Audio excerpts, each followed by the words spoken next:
Salut Rémi. Ah! Salut Facile. Ah non, moi c'est Fasol, de la tribu des dièses. Ah oui, j'ai bien connu ta sœur Sido. Ah ouais, mais qu'est-ce que tu fous là? Eh ben écoute, je t'écoute jouer des bateaux sonneurs. Ah, mais t'as pas mis ton petit boléro? Non, non, ça c'est déjà pris dans le futur. Le futur, c'est ton violon d'ingre. Ah non, faire du bruit, j'adore ça. Regarde.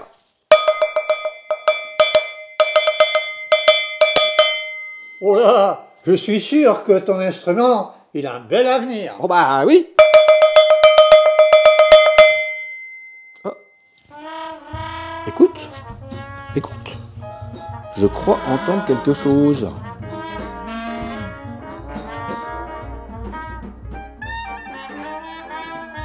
Bonjour Pierre. Bonjour Didier. Alors, j'imagine que c'est très jeune que la musique t'a absorbé, t'a perturbé même. On peut dire ça, absorbé de toute façon. Parce que là, j'ai commencé, quand est-ce que j'ai commencé la musique? Je ne sais même plus. Je crois qu'à 4-5 ans, je commençais à faire mes premiers pas dans la musique avec des instruments très rudimentaires, mais j'ai toujours été porté vers la musique. Donc, dès le plus jeune âge, mes parents sentaient que j'avais l'aptitude pour faire ça. Et puis, mon premier instrument, en fait, ça avait été un instrument Hohner, tu sais, un truc avec des clés avec des touches de piano, mais tu soufflais dedans. Donc, ça m'a donné, dès le plus jeune âge, la sensation du souffle et des doigts. Tu vois, c'était un instrument assez original pour l'époque. Et puis après, chemin faisant, j'ai passé à l'accordéon et la guitare. La guitare, mais c'est seulement vraiment à l'âge de 12-13 ans que j'ai vraiment, sous l'impulsion de la musique municipale de mon village, que je me suis lancé dans le saxophone, quoi. Qui a été mon premier vrai instrument. Et j'ai commencé à... Ça m'a permis de rentrer au Conservatoire national de Mulhouse, Conservatoire de musique de Mulhouse, où j'ai eu la chance d'avoir un excellent professeur, Gérard Van Mel, qui était un musicien classique, mais qui touchait aussi déjà un peu au jazz, tu vois. D'où je suis pratiquement sûr que là, l'influence a été assez précoce pour cette musique. En fait, ça a été la première approche du jazz, ça a été mon prof de classique qui me l'a donné, tu vois. Et voilà, donc j'ai fait quelques années au conservatoire, et puis après, je ne trouvais plus du tout ce que je cherchais dans cette structure, parce que moi, je voyais la musique un peu plus... J'avais déjà des envies de faire du jazz, et puis ça collait plus tellement bien avec ce que mon professeur Gérard Van Mel m'enseignait. Donc voilà. Et ça a été en fait le début de ma grande passion, c'est-à-dire le jazz. Premièrement de la Nouvelle-Orléans, et puis après j'ai suivi l'évolution du jazz en lui-même. Et voilà, ce qui fait que maintenant j'ai un bagage de 50 années de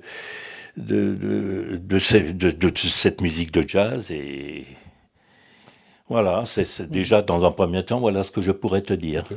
Et dis-moi, c'est l'improvisation qui te plaisait, plus que la satisfaction de jouer bien un instrument? Moi, c'est toujours ce qui m'a étonné, c'est la différence qu'il y a entre le musicien, celui qui crée la musique, et celui qui l'interprète.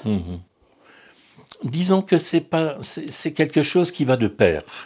La joie de jouer dans un instrument, c'est une chose, c'est le plaisir du son et le plaisir de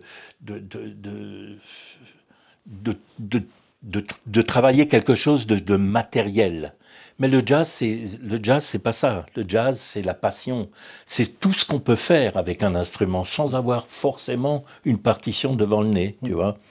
Et c'est toujours, en fait, c'est ça qui m'a toujours plu dans cette musique, c'est-à-dire que l'improvisation, quoi, créer quelque chose à partir d'une base donnée. C'est ça, c'est les fondaments du jazz, quoi. C'est ainsi que le jazz a toujours été appréhendé. Et voilà, c'est ça. Peu à peu, comment dire, c'est des choses auxquelles on ne pense pas au départ. De toute façon, la passion, elle vient au fur et à mesure qu'on avance dans la musique, quoi. Et donc, je ne peux pas dire qu'une approche ait été plus importante que l'autre. Tout ça s'est fait de pair au fur et à mesure de ma propre évolution. Et dis-moi, j'imagine que tu as rencontré et connu beaucoup d'autres artistes avec qui tu as joué depuis les 50 ans que tu pratiques. Oh là là, mais je remercie toujours le bon Dieu de la carrière que j'ai pu faire. En fait, j'ai 60 années de saxophone et j'ai pratiquement 50 ans de carrière, quoi. Bien qu'elle se soit vraiment déjà bien arrêtée il y a quelques années, mais j'ai rencontré effectivement j'ai déjà travaillé dans des structures merveilleuses, mais j'ai rencontré énormément de musiciens, bien sûr, tant français qu'européens, que américains, que japonais, tout ça. Et qui, par exemple? Bah oui, qui? Mais il y en a eu pas mal. Parmi les musiciens bebop, le bebop étant un des styles de jazz, parmi ces musiciens bebop pour lesquels j'avais une très grande admiration, il y avait Dizzy Gillespie. Je n'aurais jamais pensé un jour ne serait-ce que le rencontrer, tu vois. Eh bien, figure-toi que au détour d'un festival, d'une fin de festival à Antibes-Juan-les-Pins, je crois que c'était Antibes-Juan-les-Pins ou je ne sais plus si c'était le festival de Nice, Claude Bolling, le merveilleux pianiste avec lequel j'ai joué pendant près de 35 ans, je suis allé avec lui à ce festival, et nous avons rencontré Dizzy. Et Claude, qui a toujours été un personnage merveilleux, exubérant et plein d'enthousiasme, est allé demander à Dizzy s'il ne voulait pas se joindre avec nous, joindre avec l'orchestre, avec le big band, et il a accepté. Et c'est comme ça que je me suis retrouvé devant, en duo avec lui, en train de jouer Cottontail, un morceau de Duke Ellington, dont le thème est exposé par le saxophone ténor que je jouais, et Dizzy, je faisais la trompette, quoi. C'était génial. C'est génial. Voilà, donc d'autres, il y a, là tu pourras te référencer, entre parenthèses, te référencer de la photo qui est au mur, là. J'ai travaillé beaucoup avec Stéphane Grappelli, qui est un violoniste que tout le monde connaît, bien sûr. J'ai travaillé avec Michel Legrand. J'ai travaillé avec... Écoute, il y en a vraiment eu beaucoup, quoi. Et toute ma carrière a été parcourue de rencontres tant musicales que de gens du cinéma, formidable, quoi. Voilà, carrière bien remplie, crois-moi. Je crois que tu as d'autres passions aussi, hein, sorties de la musique. Ah, sortie de la musique, bien sûr. La seconde grande passion, ce sont les voitures miniatures et les trains, quoi.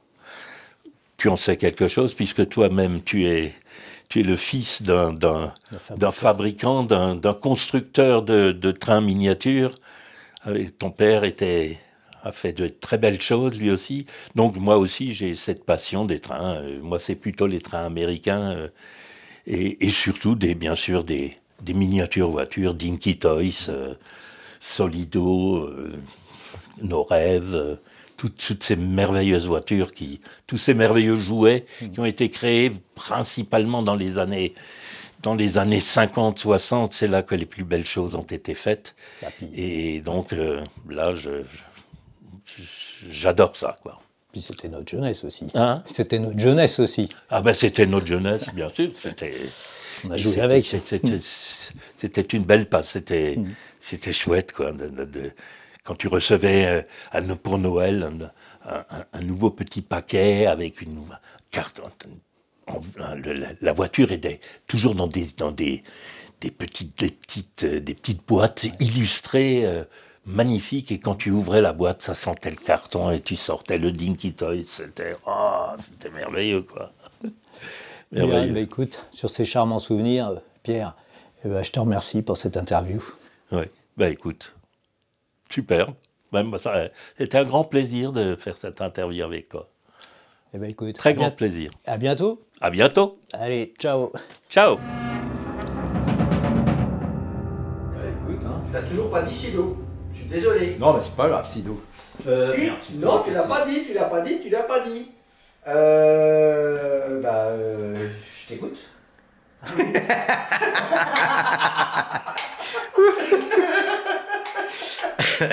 Ce que j'avais pensé, au point où on en était, t'aurais pu mettre tes lunettes. Ouais. Pour mieux lire le texte. Oh ouais, non, je suis là, Cro-Magnon. Mais qu'est-ce que tu fous là? Eh bien, je quoi? Ah oui, c'est vrai, je t'écoute. En plus, c'est lui qui a insisté pour la mettre. Ouais, c'est pas mal. Elle est bonne, hein? Elle est bonne, ouais. Ah oui, oui. Bon, allez, on recommence tout. Oui, mais là, on était un peu coupé avec leur connerie. Là. Ouais.